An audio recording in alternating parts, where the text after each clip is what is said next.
اعوذ باللہ من الشیطان الرجیم بسم اللہ الرحمن الرحیم۔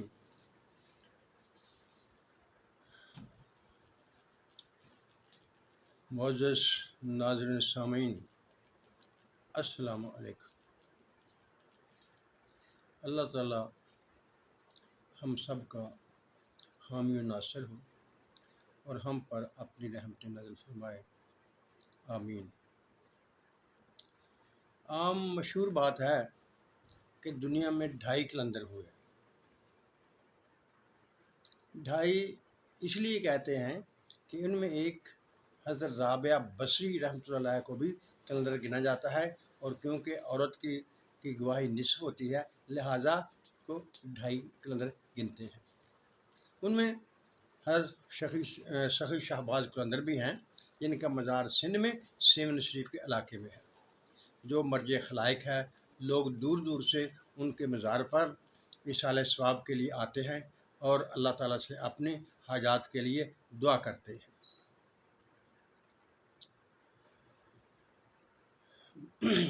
ایک دفعہ حضرت شہباز قلندر اپنے مریدان کے ہمراہ ملتان تشریف لائے اور ملتان کے باہر جنگل میں ڈیرا لگا دیا۔ وہ رمضان کا مہینہ تھا، روزے تھے۔ جب وہاں اپنے خیمے لگا لیے تو ابھی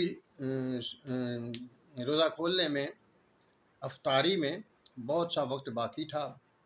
کوئی صاحب لکڑیاں لینے چلا گیا، کوئی پانی لینے چلا گیا، اسی طرح سے مختلف کاموں کے لیے مریدان چلے گئے، لیکن خود حضرت سخی شہباز قلندر نے تھوڑی سی گندم جو ان کے پاس تھی وہ لے کر شہر کی جانب چلے تاکہ وہ پسوا لائیں، کیونکہ ان دنوں رواج تھا کہ شہر کی عورتیں، گاؤں کی عورتیں کچھ مزدوری لے کر وہ گندم وغیرہ کو پیس دیا کرتی تھی۔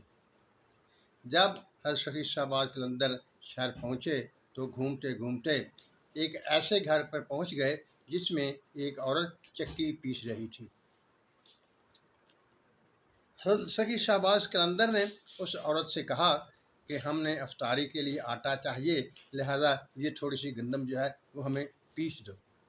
جب اس عورت نے حضرت سخی شہباز قلندر کے حسن کو دیکھا، ان کے جمال کو دیکھا، ان کے چہرے کی نورانیت کو دیکھا، تو اس کے ذہن میں، اس کے دل میں شیطان جاگا اور اس کے نفس نے اس کو گمراہ کر دیا اور وہ غلط خیالوں میں پڑ گئی۔ وہ حضرت سخی شہباز قلندر سے گندم لے کر پیسنے لگی، لیکن اسی دوران وہ حضرت سخی شہباز قلندر رحمۃ اللہ علیہ کو اشاروں کنایوں میں اپنا مطلب ظاہر کرنے لگی۔ جب حضرت سخی شہباز قلندر نے دیکھا کہ اس عورت کی نیت میں فطور ہے تو وہ ذکر الہی میں مشغول ہو گئے۔ جب وہ عورت حد سے بڑھنے لگی تو حضرت سخی شہباز قلندر نے وہ اپنی گندم وہاں چھوڑی اور دروازے کی طرف لپکے، لیکن اس عورت نے دوڑ کر حضرت سخی شہباز قلندر کا دامن پکڑ لیا اور کہنے لگی کہ اگر آپ نے میری خواہش کو پورا نہ کیا تو میں شور مچا دوں گی اور تم کو لینے کے دینے پڑ جائیں گے۔ حضرت سخی شہباز قلندر نے اس عورت کو سمجھایا، اس کو شیطان کے جال سے نکالنے کی کوشش کی، لیکن اس پر شیطان پوری طرح سے غالب آ چکا تھا، لہٰذا اس نے بجائے سمجھنے کے شور مچا دیا، چور چور چور کہنے لگی۔ جب اس عورت نے چور چور کا شور مچایا تو ارد گرد کے لوگ اکٹھے ہو گئے۔ جب لوگ کافی اکٹھے ہو گئے تو انہوں نے پوچھا کیا معاملہ ہے، تو اس عورت نے ان کو حضرت شہباز قلندر کے بارے میں وہ بات بتا دی۔ لہٰذا لوگوں نے سمجھا، انہوں نے خیال کیا کہ ان دونوں کو قاضی کے پاس لے چلتے ہیں، وہیں سے فیصلہ ہوگا۔ وہ سخی شہباز قلندر اور اس عورت کو دونوں کو لے کر قاضی کے دربار میں پہنچے۔ جب قاضی کے دربار میں پہنچے اور قاضی نے اس عورت سے پوچھا کیا معاملہ ہے، تو اس نے وہی بات جو لوگوں کو بتائی تھی وہی قاضی کے سامنے بیان کر دی۔ اس کی بات سننے کے بعد قاضی صاحب حضرت سخی شہباز قلندر سے متوجہ ہوئے اور کہا کہ اس عورت نے جو آپ پر الزام لگایا ہے، اس سے باہر آنے کی صرف یہی صورت ہے کہ تم کوئی گواہ پیش کرو۔ اگر تم گواہ پیش نہیں کرو گے تو اس سے تمہاری گلو خلاصی نہیں ہوگی۔ حضرت سخی شہباز کلندر نے قاضی صاحب سے کہا کسی کے عیب کو ظاہر کرنا اچھی بات تو نہیں ہے، لیکن اگر تم یہ چاہتے ہو کہ میں گواہ پیش کروں تو اسی عورت کا بچہ جو اس وقت جب کہ واقعہ پیش آیا تو پنگھوڑے میں پڑا ہوا انگوٹھا چوس رہا تھا، وہی گواہی دے گا۔